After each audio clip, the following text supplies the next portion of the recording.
Partido sub-14 entre el CAU Valencia y Les Abelles. Final autonómica disputada en el campo del Saler. La meteorología no acompañaba, pero no fue impedimento para que los aficionados pudieran vivir un partido tan espectacular como duro para ambos equipos.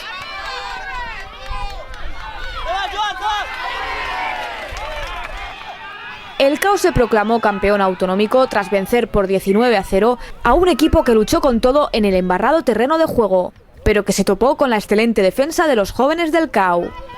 Los ensayos y transformaciones llegaron en los minutos 11, 30 y 55 por parte de Jorge Plaza, Jorge Morcillo, Carles Álvarez y Adrià Terol. Ha sido muy duro delante por el campo y porque ellos también eran muy grandes y todo, y entonces el partido se ha decidido a jugar al pie y delante, con los delanteros. Pues ha sido un partido muy interesante, que nos ha costado porque el rival era muy bueno, pero al final hemos ganado. Mucho entrenamiento, esfuerzo y equipo.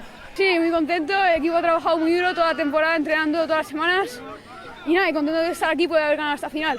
Ha sido un partido difícil debido a las condiciones meteorológicas y bueno, ya ha sido un partido que los equipos han luchado mucho, nunca han bajado la cabeza y nada, ha sido un partido que creo que hemos disfrutado todos y nos lo hemos pasado muy bien. Gran encuentro disputado en el campo del Saler entre dos grandes equipos que los campeones autonómicos, los chicos del CAU Valencia, celebraron por todo lo alto.